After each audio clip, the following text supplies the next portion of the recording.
Hello students, आज हम worksheet 35 को डिस्कस करेंगे। हमारा लेसन 3 धातु एवं अधातु। जैसा कि अपनी पिछली वर्कशीट में हमने बात की थी आयनिक यौगिक की। तो आयनिक यौगिक बनने के लिए हमें क्या चाहिए? ऋण आयन चाहिए और धन आयन चाहिए। तो एक बार फिर से याद कर लेते हैं कि किस तरह से धन आयन बने थे और किस तरह से ऋण आयन बने थे। तो अब हम सबसे पहले देखते हैं कि धन आयन एग्जाम्पल हम ले लेते हैं सोडियम। सोडियम का परमाणु क्रमांक कितना है? 11।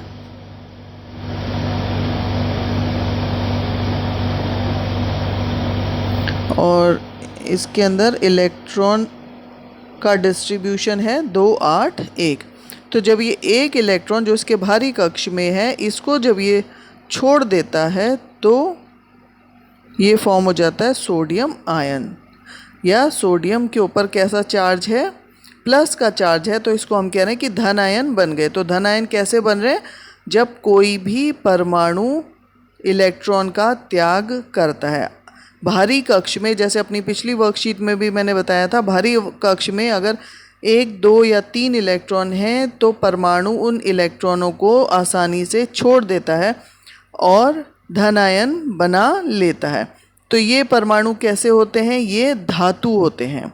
अब हम देखते हैं कि ऋण आयन कैसे बनता है। फॉर एग्जांपल हम क्लोरीन लेते हैं। क्लोरीन की परमाणु क्रमांक है 17। इलेक्ट्रॉन का डिस्ट्रीब्यूशन इसके अंदर है 2 8 7। अब इसके भारी कक्ष में 7 इलेक्ट्रॉन हैं, यानी कि ये 7 इलेक्ट्रॉन छोड़ तो नहीं सकता। तो इसीलिए ये एक इलेक्ट्रॉन को ग्रहण करके ये बना देता है अपना इलेक्ट्रॉनिक विन्यास। इसका हो जाता है 2 8 8। और अब हम इसको रिप्रेजेंट करते हैं Cl-1। ठीक है, माइनस माने इसने एक इलेक्ट्रॉन को ग्रहण कर लिया और सोडियम प्लस मीन्स इसने एक इलेक्ट्रॉन का त्याग किया था। अब ये -1 और सोडियम +1 दोनों आपस में मिलकर क्या बना रहे हैं? Sodium chloride. ठीक है, इसको हम इस तरह से देख सकते हैं। अब हमारे पास बन गया सोडियम आयन, ये अभिक्रिया कर रहा है क्लोराइड आयन से। अब आप देखेंगे कि इसमें प्लस का चार्ज है और इसमें माइनस का चार्ज है, तो ये दोनों एक दूसरे की तरफ आकर्षित होते हैं और एक ये यौगिक बना रहे हैं जिसको हम कह रहे हैं सोडियम क्लोराइड। अब ये जो यौगिक बना है ये धन आयन और ऋण आयन के मिलने से बना है। तो इनके मिलने से जो यौगिक बना उसको हम कह रहे हैं आयनिक यौगिक। और इसमें जो ऋण आयन है वो कैसा है? अधातु है, और जो धन आयन है वो धातु होता है। अब एक बार हम देख लेते हैं कि इस आयनिक यौगिक के गुण धर्म क्या हैं। तो सबसे पहला गुण धर्म क्या है इसका? भौतिक प्रकृति। तो देखने में ये जो आयनिक यौगिक हैं वो कैसे होते हैं? मजबूत होते हैं, और इनके अंदर जो अंतरा आयनिक यौगिक के बीच में जो आकर्षण बल है वो बहुत ज़्यादा बल होता है, जिसके कारण कि वो कैसे हो गए? ठोस हो गए और कठोर होते हैं, और सामान्यतः ये भंगुर होते हैं। उदाहरण के लिए हम अपनी रसोई में ही अगर देखें तो हमें नमक मिलता है। नमक का केमिकल या रासायनिक नाम क्या है? सोडियम क्लोराइड, है ना। और वो सोडियम और क्लोराइड जैसे अभी हमने देखा आयन से मिलकर बना है, और अगर हम इसके ऊपर थोड़ा सा दाब डालेंगे तो वो और ज़्यादा पाउडर के फॉर्म में आ जाता है या वो टूट जाता है। अब इसका अगर हम गलनांक और क्वथनांक देखें तो आयनिक यौगिक का गलनांक और क्वथनांक बहुत अधिक होता है। क्यों अधिक होता है? क्योंकि इसके अंदर अंतरा आयनिक आकर्षण को तोड़ने के लिए बहुत ज़्यादा ऊर्जा की आवश्यकता होती है। जैसे अभी आपको मैंने बताया था कि ये सोडियम और क्लोराइड, इसके बीच में ये जो अंतरा आयनिक आकर्षण बल है इसको तोड़ने के लिए बहुत ज़्यादा ऊर्जा की आवश्यकता होती है। उसके बाद नेक्स्ट है हमारा घुलनशीलता। अब जैसे मैंने कॉमन एग्जाम्पल दिया था नमक का, सोडियम क्लोराइड, तो हमें पता है सोडियम क्लोराइड आसानी से घुलनशील है, पानी में आसानी से घुल जाता है। लेकिन जो दूसरे विलय होते हैं जैसे पेट्रोल, तेल, उसके अंदर ये अविलय होता है।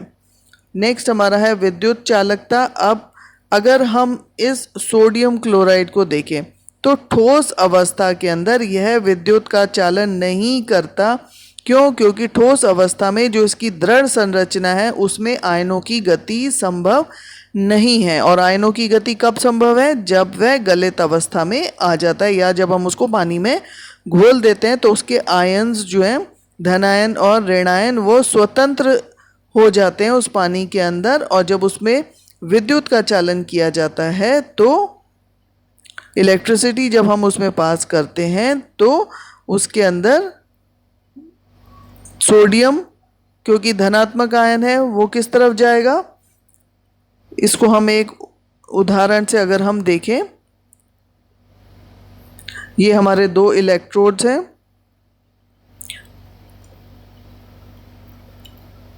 जो बड़ी लाइन होती है वो पॉजिटिव, ठीक है। तो इस तरह से हमारा ये एक सर्किट बना हुआ है। ये हमारे दो ग्रेफाइट के इलेक्ट्रोड हैं, इसके अंदर पानी के अंदर हमने सोडियम क्लोराइड को घोला है। तो सोडियम आयन और क्लोराइड आयन इसके अंदर है।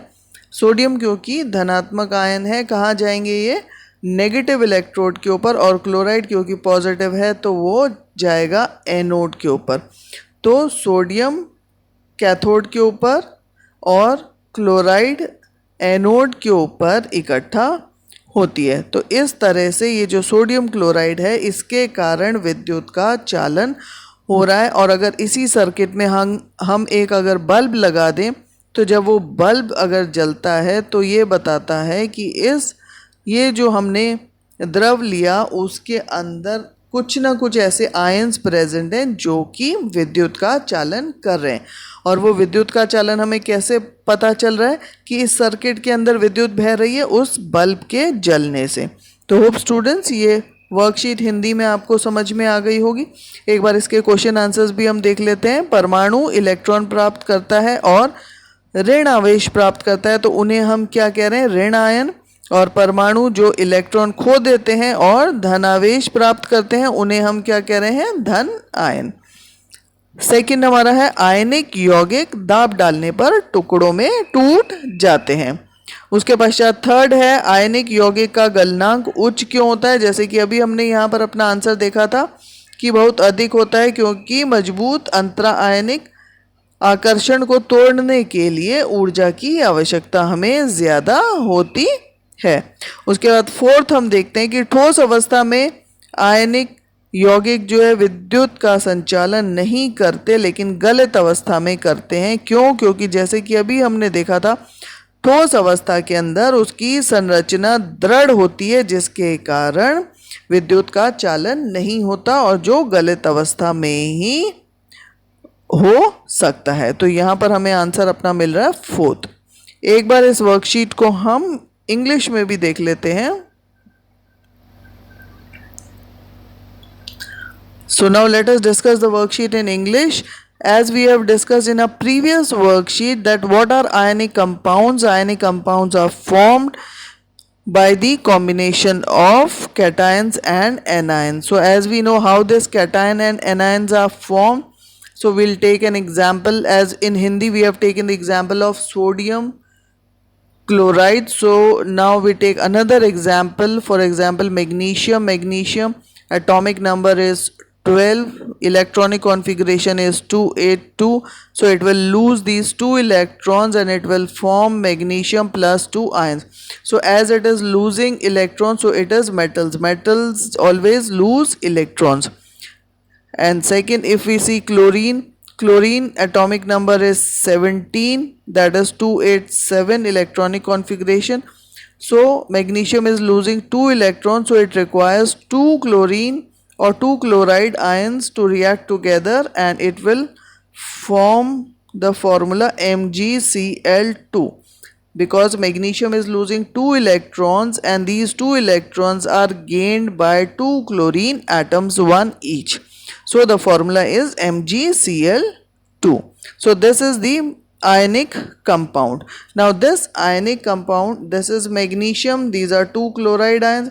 So these bonds, these are the strong electrostatic force of attraction between magnesium and chloride, and this compound so formed is known as ionic compounds. Why? Because this ionic compound is formed by the combination of positive ions and negative ions. Now let us see the physical properties of these ionic compounds. First, physical nature. So as we know that these are generally solids and they are hard, having strong force of attraction between the positive and negative ions, and they are generally brittle, can be broken into pieces when pressure is applied. Common example, we can also take common salt which we are using in our kitchen.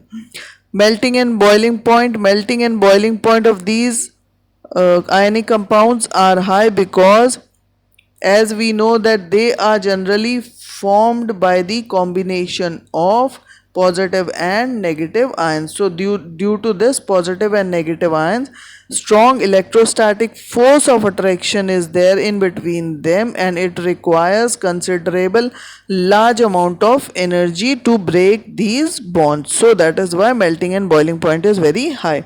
Solubility. Now these ionic compounds, they are generally soluble in water and are insoluble in kerosene and petrol. We can also do this experiment in our house. If we put some common salt in oil, so it does not dissolve in oil. Next is the conduction of electricity. Now this ionic compounds, when in solid state, do not conduct electricity because movement of ions is not taking place in solid, but in molten state the electrostatic force of attraction between these ions, that is overcome due to the heat, and these ions, as they are moving freely, so they are conducting electricity.